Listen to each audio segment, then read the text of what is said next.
is KC Sports Network, proudly presented by Emprise Bank.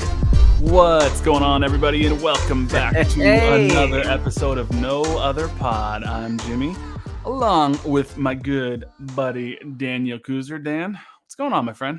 Here we are, dude. Here we are. Man, preseason's in full swing, man. I can taste soccer, except I can't because Super Bowl's upon us. Like, I don't give it. I have a hard time trying to give a shit about what we're going to talk about right now because the Chiefs did the damn thing again. They did it. They're on their way to the Super Bowl. I'm sure you can listen to all of the KCSN Chiefs podcasts to hear. Is there any of that? There's a couple to hear all of the analysis. But man, I'm going to tell you, if you would go back to, like, I don't know, 2 months ago, 6 weeks ago, and be like, this Chiefs team is going to be in the playoffs, there's a lot of people in Kansas City, but especially around the country, that would have been like, no, I don't think so. And Nick, our producer, he believed it all along, which I believe him. I believe him. And you know what? There were some faithful here in Kansas City that said they can turn it around at any moment. You got Patrick Mahomes. Anything can happen. And they're doing the damn thing, going through some tough teams. Dude, I love the storylines. Like, you just can't write it any better, from like not catching passes all freaking year, dropping the big ones, to making the big plays in the playoffs. And you just got to get in the playoffs. And then you got them saying, well, Patrick Mahomes never won a road playoff game and never had to play one. And now he's never lost a road playoff game. So it's just, goddamn, it's fun, man. And Taylor Swift's there all along. Oh, I love it. Like, she's one of us, dude. She's part of this. One of us. She's one of us. I just love her to death. Everyone's all Swifticized. We're all in it, man. It's a fun time. A lot of us in Kansas City are, but it also makes me laugh how much and how angry all the football bros are that how dare Taylor Swift encroach on my football. Hate us because you ain't us. You know what I mean? That's what it is. So funny. It's just so funny. I saw something that said you want to get so mad about that this woman got 60 seconds of airtime in your 3-hour football game, right, and you're being all grumpy in front of your daughter. So, like, your daughter's thinking, oh, he wants women to just, sit down, be quiet. It's also not uncommon during football games for them to show a wife, a girlfriend, a parent, a family member, whoever of the quarterback or the star player that's there. Like, they show parents all the time. I had someone ask me this. This is kind of funny. Can you imagine if you were just like, whatever job you're doing, if you're listening, think of this scenario. You're just sitting there, you're doing your job. You do something well, like you make a good, you send a great email or whatever it is you do. And then it's just like, now let's cut to their parents for reaction. Like, they're just out here doing their job. And it's like, let's see how their parents think about how they're doing their job. And I was like, yeah, that it's a weird thing. Sports are. It's pretty strange, but they sure did love the cross promotion with the Grammys coming on this Sunday, and they had to make sure to cut to her. And didn't she say something like, "Oh my gosh, go away"? Well, see, I don't know that she said that. I think one Twitter account tried to mouth, lip read, and then everybody ran with it. And I have no problem with that. It's a good story if it is, I guess. But I saw a lot of other people that they were like, I think she said, oh, the Grammys, which makes a lot of sense because they're promoting the Grammys at that moment on the screen. So people just want things to be a story. And I'm just like, look, clearly these two people love each other. Like, she's not going to be flying all over the place, flying back from Tokyo to go to Las Vegas, Nevada before she goes down to Australia if she doesn't have some sort of, romantic love for him. So all the people who still think it's fake or whatever, I'm just like, look, when they get married and ride off into the sunset together, y'all still be hating, but that's fine. Dude, I just love this, man. Like, flights are opening up, more flights to and from Vegas. Flights, flight number 1989 and number 87, right? Number 87, yeah. It's insane. It brings a tear to my eye. I wanted to cry yesterday. I wasn't trying to, like, believe that we'd go to the Super Bowl. I was just trying to enjoy it, right? I was just like, it's going to be, fun game. Let's see what happens. Maybe Lamar Jackson torches us. Maybe he doesn't. Maybe he throws the triple coverage, and then they complain about the refs, even though the Chiefs have the second worst penalty differential in the entire league. Maybe we'll intercept him in the end zone, or maybe we'll punch out the ball right at the goal line. You can't write that any better than when the guy gets a taunting call standing over him and flipping the ball on him. And then that same guy who he was standing over punches the damn ball out. I lost my mind. Yeah. My dogs were like, "Why are you yelling?" It's fun. So I think, obviously we're a soccer podcast. We're going to talk soccer here in just a second, but I will say this is a unprecedented run of fandom that we are in Kansas City. If you are a Chiefs fan right now, with an unprecedented quarterback, I would say the greatest tight end of all time. He has surpassed Rob Gronkowski, who, by the way, thinks Patrick Mahomes' name is Patrick McHolmes, which he said on the broadcast. He's not okay, though. Okay, he's not all there.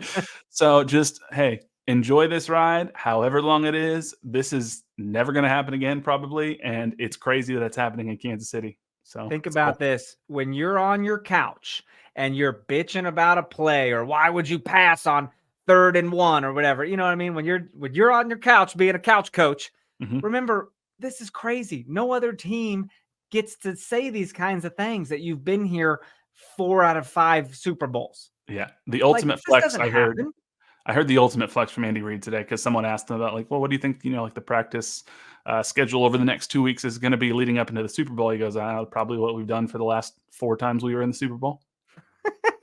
And I'm just like, to be able to say that sentence unironically is just a wild thing. It just makes sense. Like, well, we've done this, we're going to act like we've been there before. So, it's just, Mahomes has turned this thing around, man. And I never thought, people as old as my father is like, this is crazy. Not in my lifetime. This is wild. So it doesn't make sense. Got to enjoy it. Strap in. You want to come to Topeka for a Super Bowl party? You want to come hang out?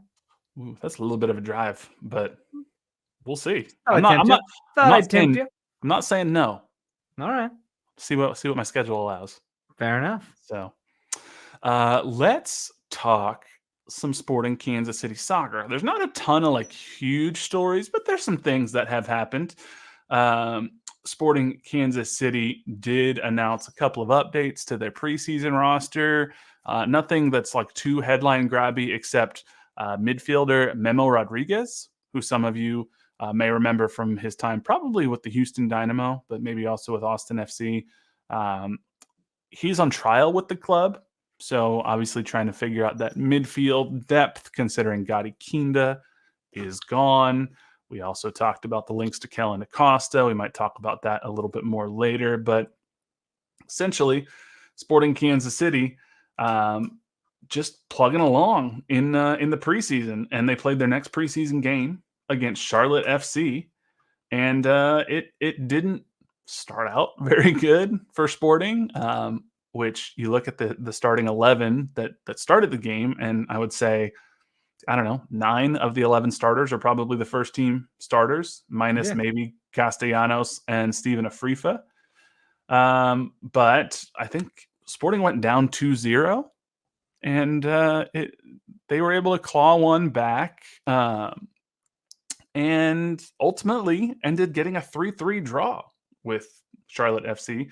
And it was a lot of the second team guys who helped fight the way back to earn that draw. So I don't know. Yeah. It's preseason, but what do you take from it? Well, I mean, the only first team guy that scored essentially was Eric Tommy, unless you want to count Felipe Hernandez. He sometimes is in the first team, but he had a penalty kick, so didn't really score from the run of play or anything. But it's just fun. You kind of see these updates on Twitter, and you're like, okay, wow, things aren't going great with preseason game today. That's interesting. Right. And then all of a sudden, it got real damn exciting at the end. It was like, oh shit, okay, these updates are getting fun. Yeah, it was ultimately it became a 3-3 game, and the scoreline doesn't really matter. You like to see the fight from some of these academy kids, some of these SKC2 guys, some of the guys fighting for more playing time, so that's encouraging. Sebastian Cruz, man, SKC Academy guy. I mean, that's a big deal. He scored the tying goal in the 90th minute. Yeah. So I mean, that shows gumption. Gusto. That's gusto, absolutely. Yeah. Grit. All those G words. Yes. So, it take that game for what it is. It's a preseason game. We did not see a Daniel Shallowy in the game. That's why Stephen Afrifa started, because Daniel, quote, had a little bit of a tweak. I don't like that. He's not going to be playing for the rest of this first part of the preseason. Dude had his Chiefs jersey on down in Florida, though. Him and Fonte. They were wearing Mahomes and Kelsey jerseys. I was like, you adorable sons of bitches. You cuties. I love it. Caden Pierre, he's training, obviously coming back from injury. So the team has been cautious with him. Peter Vermees said it's, quote, basically full training. So it's not quite full, but he's getting there. Basically. Let's see here. Danny Rosero, there's a little bit of news about him. He is not with the team because he's stuck in Colombia, unfortunately, but it's because they're waiting on the green card to get processed. So he won't take up an international roster spot, but he's not with the team, unfortunately. Yeah, that's interesting. I mean, preseason's in full swing, man. And if you're listening today, Tuesday, January 30th, I mean, we're taking on Nashville tonight. So, I mean, that'll be, I don't know what time that is, but should be fun. MLS team, man. Another MLS squad. Right. That's good. And then the trialist who was with Sporting Kansas City before Memo Rodriguez was Ja'Cory Hayes. He was a midfielder previously of FC Dallas. You may have heard of him before. He's already departed camp. Peter said he, quote, physically had a problem and he wouldn't be able to get over it for quite some time. So that sounds like that's probably not going to end in Ja'Cory Hayes signing for Sporting Kansas City. Probably not. Yeah. I wish there was a way we could watch these games. I used to love nothing more than to be streaming an SKC preseason game at noon on a Thursday, you know? Yeah, it was fun. It was a fun thing to just have on in the background. But like you said, Eric Tommy got the first goal. Now, Sporting Kansas City, let me throw this out to you. They put up a nickname for Eric Tommy when they tweeted the highlight of the goal that I haven't heard anyone say this before. Maybe they came up with it on its own, but I'm going to throw it at you. The Tominator. What? I think they're trying to be like the Terminator, but it's the Tominator. No, I mean, I get it, but like, I don't like it. You don't like it? What are we doing? Why wouldn't we just do like an ET phone home situation? Well, they used to have, Tommy Gun. Like that was a thing that they kind of did for a little bit. But absolutely. Now I don't know if we're trying to do the Austrian accent thing, be like the Tominator. Yeah, but I don't like the Tominator, but do you like it? Not necessarily. I was throwing it out there. Tommy Gun's good though. I like that. Yes, Sporting Kansas City was I think they're feeling it out, seeing how people reacted, and I don't know. That one feels like maybe go back and workshop it a little more. You know what? If he keeps scoring, man, I'll call him whatever he wants. And then you're right. Yeah, Felipe Hernandez gets the penalty, and then Seba Cruz in the 90th minute. So that's interesting. Good for them. But yeah, I don't know. There's not a lot of movement in terms of roster. Peter Vermees was asked about roster additions potentially after the game a little bit more. He did. I don't know. It's not really breaking news, but he said that Sporting Kansas City is looking to add a player before the season. So that's in the next 3 weeks. It's interesting. Which, I don't know. That leads me to believe. I don't think Memo Rodriguez would be that guy necessarily. I mean, he's already in camp, so I don't know that that's what PV's alluding to. But clearly they're looking for that midfield, which makes me wonder if that Kellen Acosta rumor that we heard with Sporting Kansas City in the mix last week might have a little bit more legs to it. Yeah, he hadn't landed anywhere yet, right?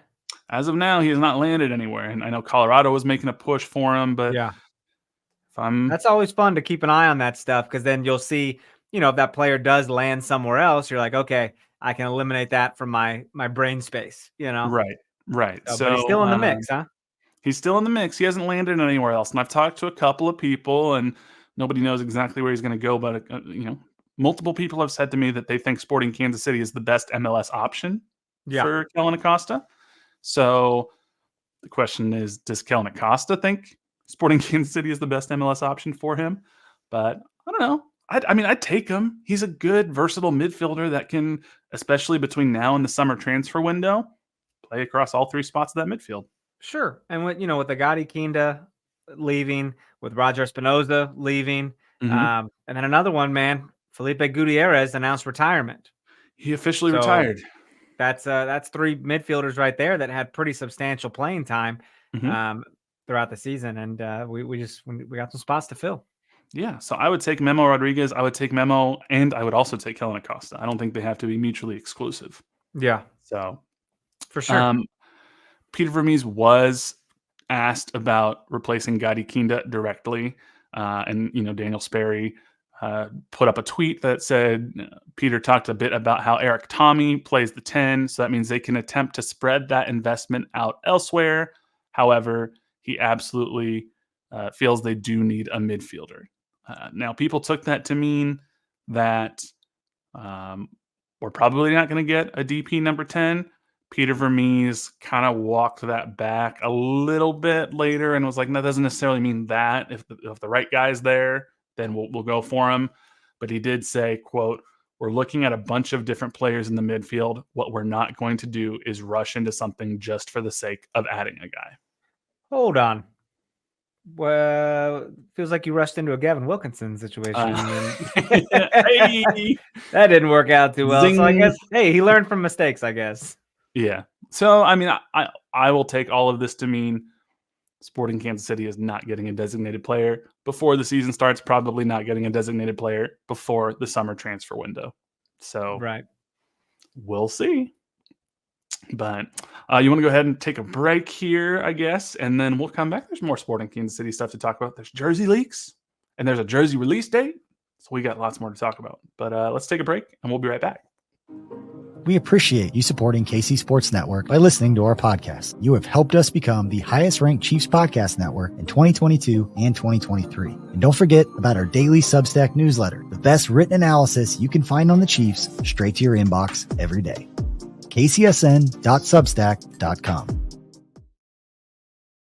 Hey, so wife and I were at the grocery store last week, and cashier comes over, like she was stocking her shelves nearby or something. She comes over, she goes, "Hey ladies, how you doing?" And I kind of look at her, and she sees that I am a man. And she feels so bad. Right now, clearly I'm beautiful. So she thought, you take that as a compliment. Yeah, took it as a compliment. I wasn't offended or anything, but she felt bad, and I felt awkward, I think. So I was like, "Haha, tricked you." I said that I tricked her, and I don't know what that means. I got in the car with Marissa, and I was like, "Did you hear me say, haha, I tricked you?" Like I was some phony man. Did Marissa just look at you and be like, "What?" Yeah, that's just another awkward Dan, man. We all get weird and awkward in experiences, and it was very funny though, very funny. And that happened at our freaking marathon you came to watch. Mm-hmm. Someone said, "Great job, ladies," and I was like, "God damn it, I need to stop being gorgeous." You were like, "Thanks." I was like, "Thank you." Yeah, that's pretty funny. Yeah, good time. It's I've never had that happen to me because I've never had long hair. But the most awkward I feel is when, like, sometimes, I don't know if this ever happened to you, your brain just gets jumbled and like you try to say a sentence and for whatever reason you can't put it together in like the proper word order. And so, like, the best example I can think of is I was working my first job here in Kansas City. I just moved here. It was after grad school. It's like my first or second day on the job. And the CEO is walking around. And so my supervisor's like, "Oh, Jimmy, I want you to meet, so-and-so. This is the CEO." And I shook his hand and I go, "Nice to meet you, very." And then I just stopped. And immediately my brain was like, what was I trying to say? Nice to meet you or very nice to meet you? And I just like Yoda'd it. And I was like, "Nice to meet you, very." And then I was like, what? And he didn't say anything. I didn't say anything. But that type of thing just sits with me. Clearly, yeah, man. It's 10 years later, and I'm still thinking about the time that this guy probably doesn't remember I exist. And I'm like, no, the time that I said that to him. I've told a boss when I was leaving for the night, I was like, "Night, night." Why? And I'm like, why the fuck did I just say night, night? Night, night. But at the grocery store, I was like, well, it's not a bad thing that I've been misgendered here, but no. Sure does make me want to grow some facial hair. My worst fear is talking to somebody, because like if you're talking to like a significant other or a parent or whatnot, and you end a phone call and just like out of habit, you're like, "All right, talk to you later. I love you. Bye." My worst fear, which I've never done, thankfully, is like talking to a coworker on the phone and being like, "Okay, love you, bye," and then hanging up and realizing, "Oh no, what have I done?" Call him back. I didn't mean that. I mean, you're a good person. And I'm not saying I don't but like as a friend and like, yeah. So it's yeah. Good times. We talked about Kellen Acosta potentially coming in and shoring up the midfield at least for a period of time until Sporting Kansas City can make another move at some point if that's what they so choose to do. And earlier today, before we started recording, so I guess yesterday, if you're listening to this on Tuesday, Sporting Kansas City made a trade, which at first you're like, oh, that sounds exciting. And what it was essentially was Sporting Kansas City traded with Charlotte FC. Sporting Kansas City sent 2 international roster spots to Charlotte FC, and they received $350,000 in general allocation money back, $200,000 of which they will get this year and another $150,000 next year. So I don't know, maybe they're playing that preseason game. They're like, oh, you seem like you need a couple of international roster spots. We need a little bit of game. Let's bada bing, bada boom. We work something out. But it makes me wonder if now that they got a little more GAM, they can sign a domestic player. Who's the domestic player who makes a tamable, which you can buy down with GAM, amount of salary and needs plays midfield? It's Kellen Acosta. So makes sense. I mean, he'd be a little expensive there. So that could be announced soon, man. They obviously want to get him into preseason sooner than later. I still would hope that they'd get him under $1 million, but I think so. I hope. I mean, clearly MLS teams aren't banging down his front door to try to get him in now. So I mean, he made what, 1.3 million last year, I think we said last week. So I don't know. At some point, you got to take a little bit of a pay cut if you want to get back, into the scene, if you will. That's true. So we'll see. But yeah, Sporting Kansas City, they traded away. I've seen, as of now, I think they only have 5 international roster spots. Someone said 4, but I think it's 5. So that would mean that, yeah, there's going to be a significant number of green cards because or as far as we knew, there was 8 people that were on the roster that would require green cards. So obviously require an international roster spot. So Danny Rosero, that'd be one. Daniel Ferry said he's heard Nemanja Radoja maybe got a green card. So I don't know who the other one is, but SKC getting people green cards, which they've done for a while. So. I love the tomfoolery aspect of thinking that, Daniel Shallowy is technically an international player, but he's not. It's such a... Because he's homegrown? Yeah. It's such a fun loophole. It's like he's not even homegrown, right? He wasn't born here. He wasn't raised here. Right. But came here at a younger age to play soccer, so he's not an international player, even though he's very much an international player. Played through the academy for a bit. Yeah, got that homegrown status and plays for the Hungary team. Yells at him in Hungarian from the sideline. Wonderful. I love it. It's such a trick. What a time. So yeah, I don't know. Good little bit of business potentially for Sporting Kansas City if they do not need those those international roster spots, and they're able to sign Kellen Acosta and a designated player. Still, that's pretty good. So it's wild to me that you can trade international roster spots for money. Those don't reset the next year, do they? I'm pretty sure they do. Okay, I mean they'd have to, right? Like you used to be able to trade them indefinitely. I think there was one trade, I forget who, where someone's they wrote into the trade this is an indefinite trade of an international roster spot, but I don't think the league allows that anymore. Interesting. Because you're at that point you're potentially handcuffing future GMs or coaches or whatever that have nothing to do with your club decision right now. And you'll just get all sorts of crazy stuff that happens. So they do reset. Every team's supposed to have 8.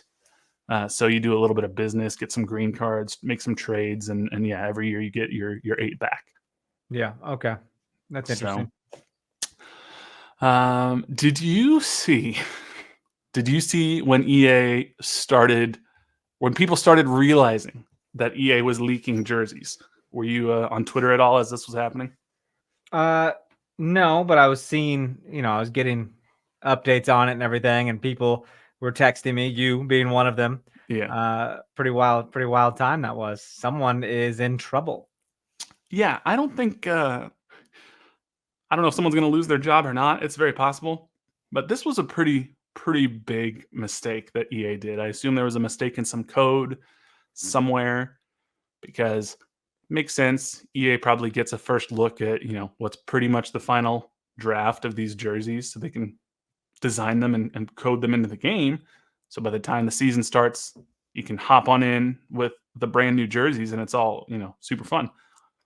But Ultimate Team, as people who've played it know, there's the marketplace. You can buy jerseys.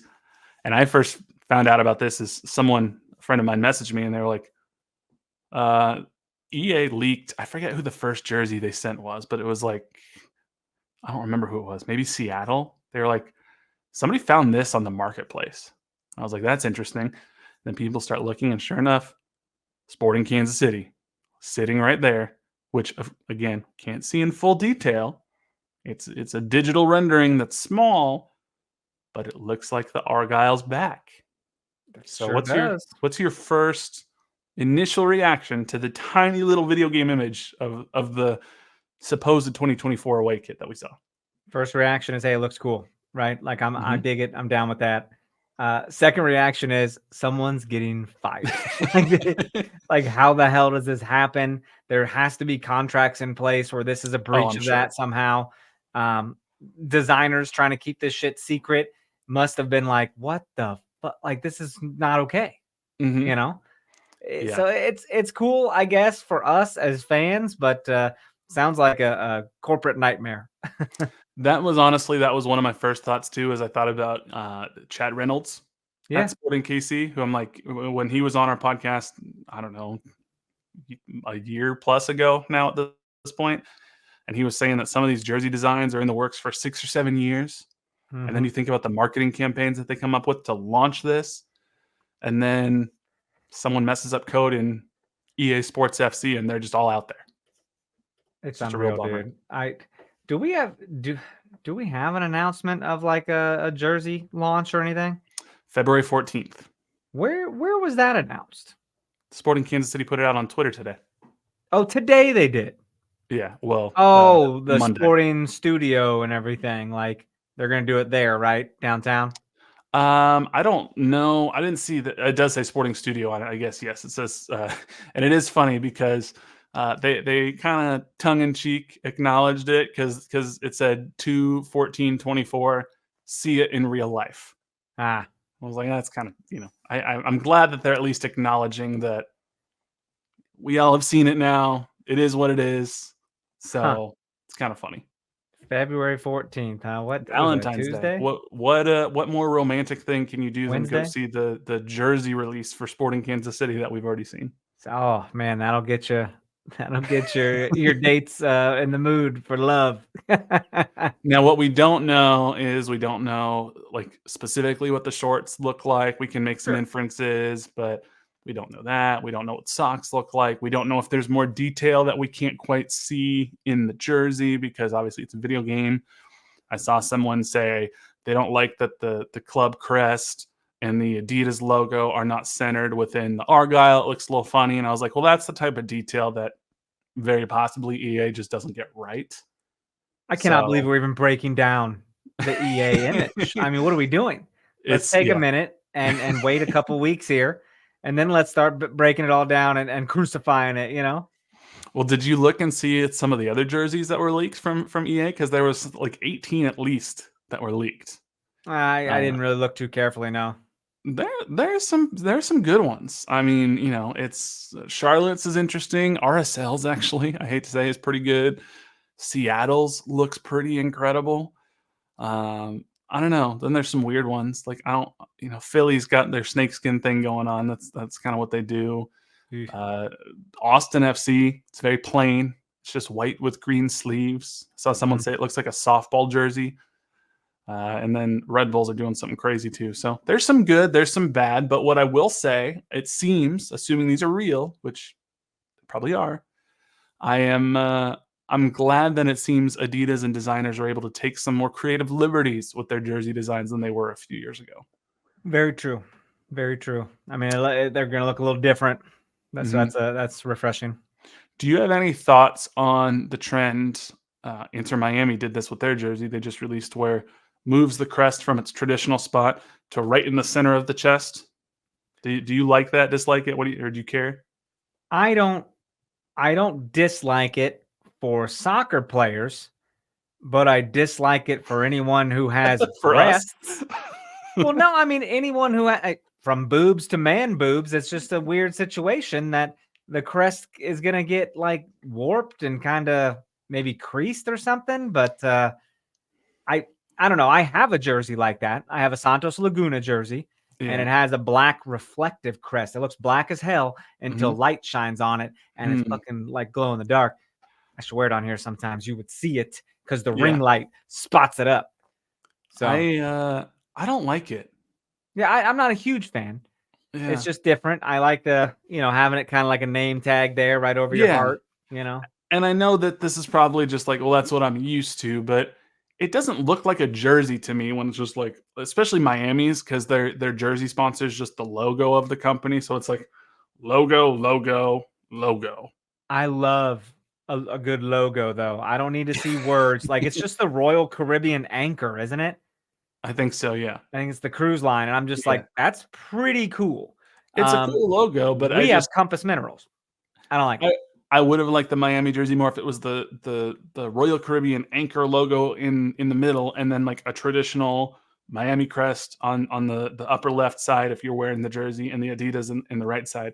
I also think there's just something kind of cool about like the crest kind of being like, isn't your heart kind of more to the left side? So it's like the crest is kind of where your heart is. And so like you score a goal and you're like pounding the crest. Like, I don't know. It just looks visually better to me.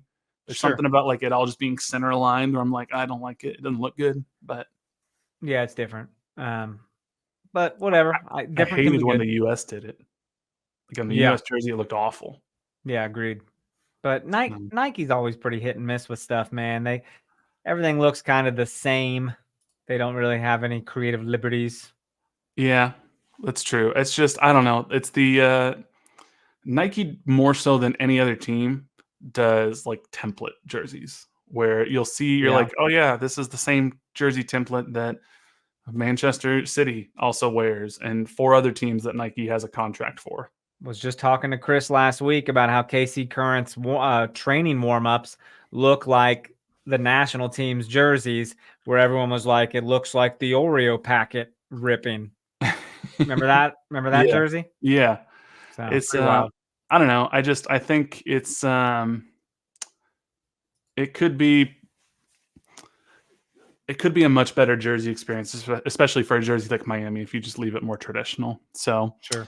I don't know. It's interesting, but hey, I can get down with the Miami colors, man. I think the pink like that, flamingo stuff, I think it's really cool. What I can't get down with is how it's just a crazy atmosphere down there and how it really has been messing with people who have been supporting the team forever. And now their experience has changed and they're like, I really don't like this, but it is what it is. Yeah. Yeah. It's interesting.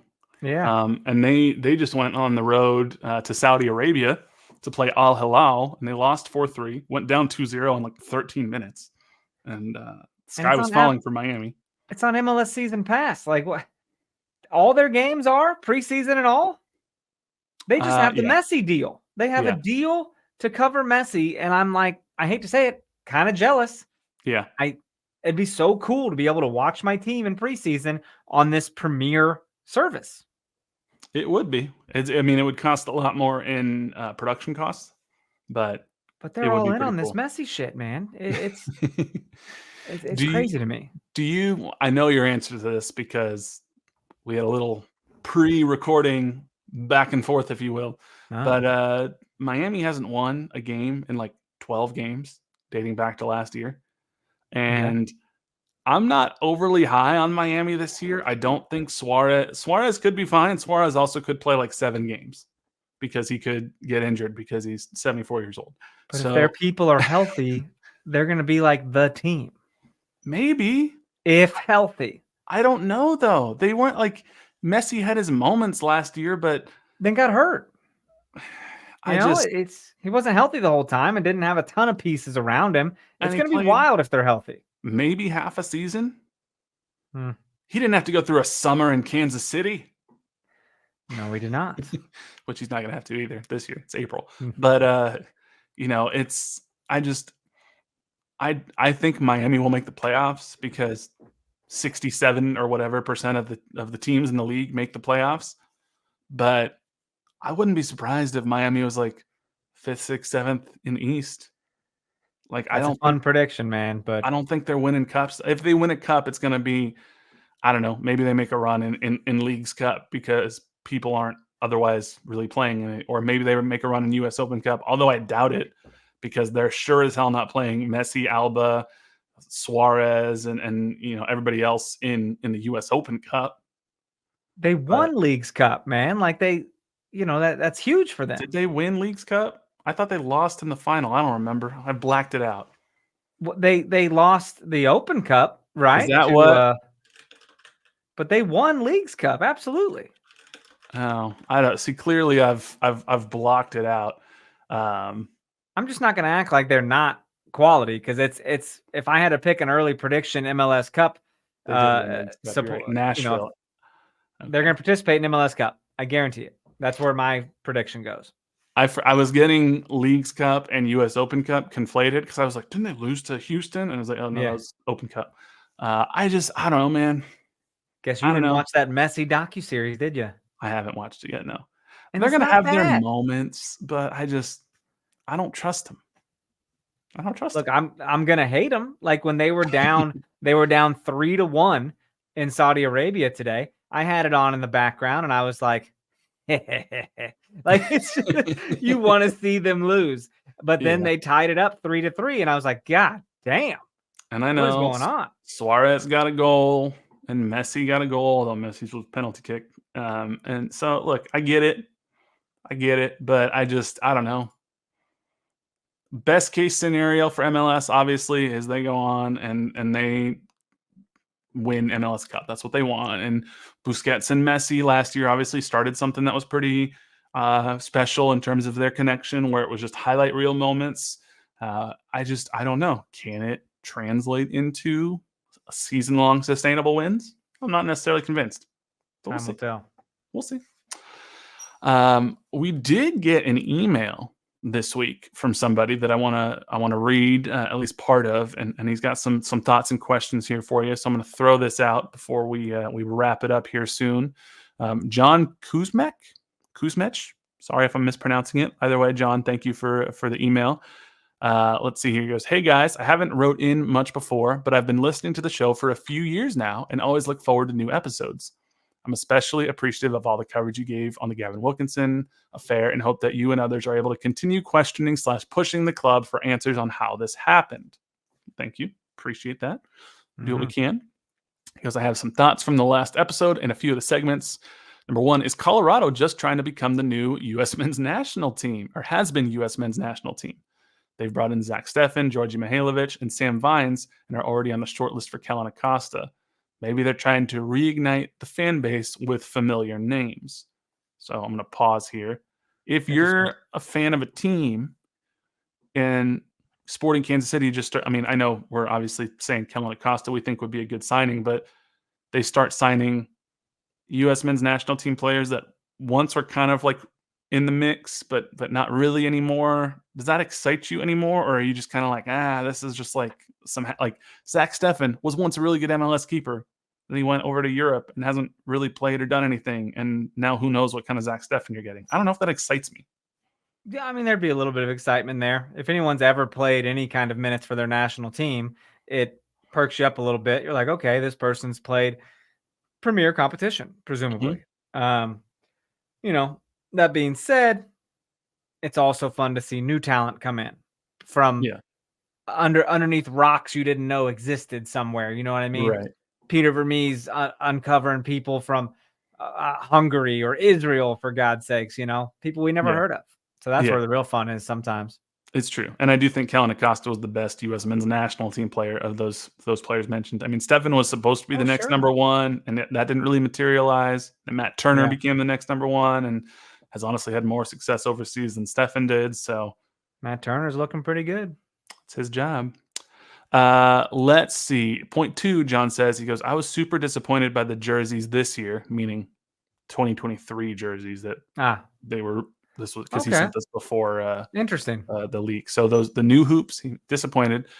He goes, I think PV might be in charge of those too because it felt like his customary why change if it's working mentality.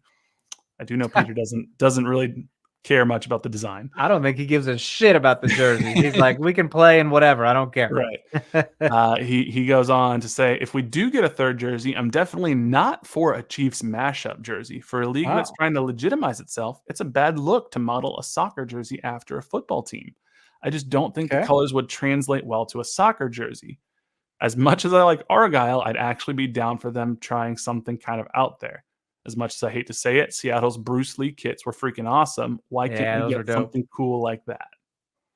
So yeah, I mean, what would you do? I mean, even Seattle had a whole Jimi Hendrix style thing too. Mm-hmm. They were really immersing themselves in the culture kind of deal. Yeah. Yes. So I try to think like, okay, what could Kansas City do? Could they lean into rhythm and blues as a experience? I don't know what I'm trying to say. Yeah, theme. Inspiration is what I was looking for. Mm-hmm. But outside of that, I mean, you could always just say, hey, Walt Disney spent a lot of time in Kansas City. The things that I think most appreciate about jerseys when they try to incorporate something local is like if there's architectural elements that are unique to the city. I think that's kind of cool. I don't know how they would do it. I mean, you think of the most unique architecture in Kansas City. There's Kauffman Center. There's some of the bridges. Big Western Auto sign right on the jersey. Western Auto. There's Liberty Memorial. So I mean, I don't know how that translates to a jersey. I did see, I forget who it was, but it was like it might have been. It was a European team, I think, or maybe it was the Chicago Red Stars at one point, where like really sublimated on the jersey was almost like a map of the city. And like it was real subtle, but it was their transit map. That's what it was. It was so cool. Because I lived there and I like memorized that freaking transit map. You know what I mean? Was it the Red Stars who did it? I think so. Yeah. That's a badass jersey. So you want to have a streetcar map?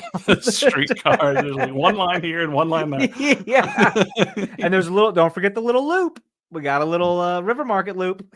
I don't know how to do it, but like, I don't know, like if you had like a bird's eye view of almost like a blueprint drawing of like downtown Kansas City from the skyline where you would see just like a circle where T-Mobile Center is. I don't know, but like that could be kind of cool. Just like real subtle. Yeah. But I do like I'm also into like weird colors that aren't your primary colors. Like I thought one of the coolest things ever was when the Swope Park Rangers, our sister team, had orange jerseys as their secondary color. That was cool. Nowhere in their colors was orange. It was like blue and white, but their alternate color was orange. Our producer, Nick, he did mention fountains, and he goes, yeah, the Royals already did that. But there could be some cool design elements that you would do on a jersey with fountains. Like I know the Royals did that kind of like, it looks like they took inspiration from the city flag. I mean, they had a whole jersey line. They had hats with the fountains inspiration. I wouldn't hate that.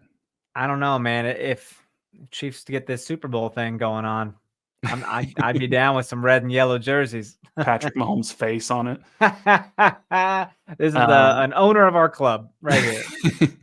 And then John's last point, he goes, we're talking about last week when we mentioned, if you didn't listen to us, we mentioned that there was some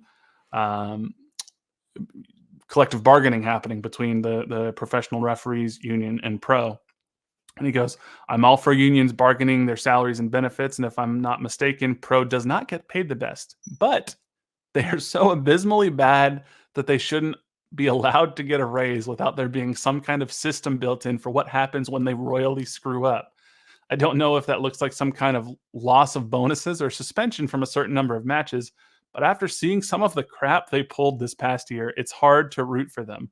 I know it's a thankless job, and 70% of the time they do a fine job, but they screwed up big time in huge moments and never seem to have to face any consequences. I'm all for new contracts because it could incentivize better refs to come to pro, but there has to be some kind of system in place for when they make egregious errors. It's wild, bro. I don't wish being a soccer referee on anybody. It's a thankless job, crazy. man. It's so hard. We sit and we can bitch about it all the time, and they can have a hell of a game, but miss one call. And then it's like they're the worst in the world. Well, and to be fair to the referees, they do have internal review mechanisms in place. Referees do lose assignments if they make errors too much. They're not made public, and I think maybe that's where some of the mistakes are made. And now the NFL doesn't necessarily make public really when they punish referee teams either. However, you will see a reporter like Ian Rappaport or Adam Schefter be like, this crew is no longer going to be refereeing a playoff game because of the calls they made in this game. That's not the NFL officially saying it, but someone in the league leaked it so it can get out there and be like, see, we're doing it. It's fine. So how MLS says it, if a head ref messes up, look for that head ref to be working the substitution board in the next game. Substitution board, or they head down to MLS Next Pro, or their faces on a milk carton because suddenly they just go disappear. You don't know where they are for like 2 weeks.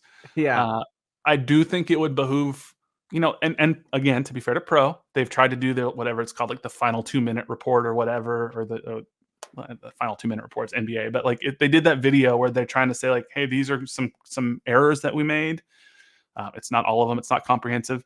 So it's baby steps. But next time you're at a soccer game in person, try to watch where the assistant referee is like running constantly, out of breath, probably trying to stay in line with the second to last defender, and see if they can look simultaneously at a ball that's 50 yards away and also see where this person is relative to another person at the exact moment that ball is kicked down to the millimeter, and see if you can accurately figure out was he on or offside, because I can't. It's the worst. It's the worst. Those people just have to have great cardio and watch the last defender all game. 1, sounds awful.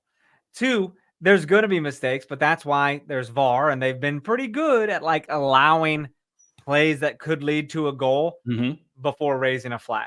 So that's been kind of neat. I've enjoyed that a lot. And then all goals get reviewed anyway. So there's been steps taken, man. We've come a long way in just like 5 years. Yeah. The thing that I would say, more so than like being worried about, are these refs getting the exact right calls right? Because we're fans. More often than not, the calls that go against your team are going to stick out in your mind. You're going to be like, everybody, they're always against us. They're the worst. And then the calls that go in favor of your team, you don't remember. So it's the same thing like with the Chiefs. Everybody who's not a Chiefs fan is like, the Chiefs get all the calls. And then you look at the stats, and that's not true. And you look at the stats, and you're like, actually, Lamar Jackson was just sloppy. Actually, there should have been a safety because Chris Jones was tripped in the end zone, but they didn't get that call. Unbelievable. Where was the tripping at? That's crazy. Actually, they scored a touchdown before the half, and it got called back because of a holding penalty. That was questionable. But, again. A lot of holding going on. Terrible. So I would rather see more cameras to better assist VAR, especially on offside calls, to make sure that there's always a shot down the line. And I would like to see goal line technology. I would rather see those two things before I start like actively punishing referees more, because those are tools that can help the refs do their jobs better. Goal line technology would be amazing. There's been times, man, you see the ball, it's like, did it go in? I don't know. FC Dallas, it clearly goes in, and Tim Mealy is like, nope, no, it didn't. And it's like 7 full inches past the line, and somehow they didn't call it a goal. U.S. women's national team did not benefit from goal line technology in the World Cup last year. Well, yeah. And that it's not perfect, because then it's like, well, yeah, the bottom of the ball is past it, but where is the edge of the sphere over the line? It's but it's better than just human eyes. Exactly. So if they can do it for tennis, they can figure out how to do it for soccer. Tennis is wild, where they're like, I don't know, in real time, let's go to this rendering of a video game looking thing, and like, oh, that's what it is. So. Tennis is a wild sport to me. It is just for one, it's too quiet. because I don't want to audibly hear them going, as they hit the ball. I'm like, God damn, what? Your parents are like, what are you watching? You're like, it's tennis. I swear to God. It's just Maria Sharapova. It's just weird, man. And it's everyone's just watching it back and forth. I'm like, are we not allowed to cheer in the middle of the freaking set? Is that blasphemy? You just want Happy Gilmore, but tennis. Yes. Oh my God. Wouldn't that be something? They're hitting the beach ball around out in the crowd. Absolutely. Yeah. So, well, maybe one day they'll move past just forcing people at Wimbledon to wear all white and allow color, and then they can work on beach balls. It's pretty wild. They're not going to allow color. I don't even think they allow anyone in that's not white. I mean, probably not. Throw it out there. Tennis is a predominantly white situation. Probably not far off. Well, anyway, thank you, John, for your email. We appreciate it. Especially when it was a slow news week, it gave us some fun stuff to talk about. Yeah. So, I think that's about all we got this week, man. You got anything else? That's about all, man. Cool. Look out for those Nashville updates today. The Nashville game. So, and then other than that, nothing. Yeah. Well, thank y'all so much for listening and sticking with us through the off season. Appreciate it. Make sure you follow us on Twitter and Instagram at NoOtherPod, at Dan Kuzer, at JCMac03. Shoot us an email like John, nootherpod@gmail.com. Leave us a 5-star rating and review on Apple Podcasts, wherever you get your podcasts. And make sure you check out KCSN Soccer on YouTube and the Kansas City Sports Network app. But until next time, he's Dan. I'm Jimmy. We'll catch y'all later. See ya. Tricked you. I'm a man.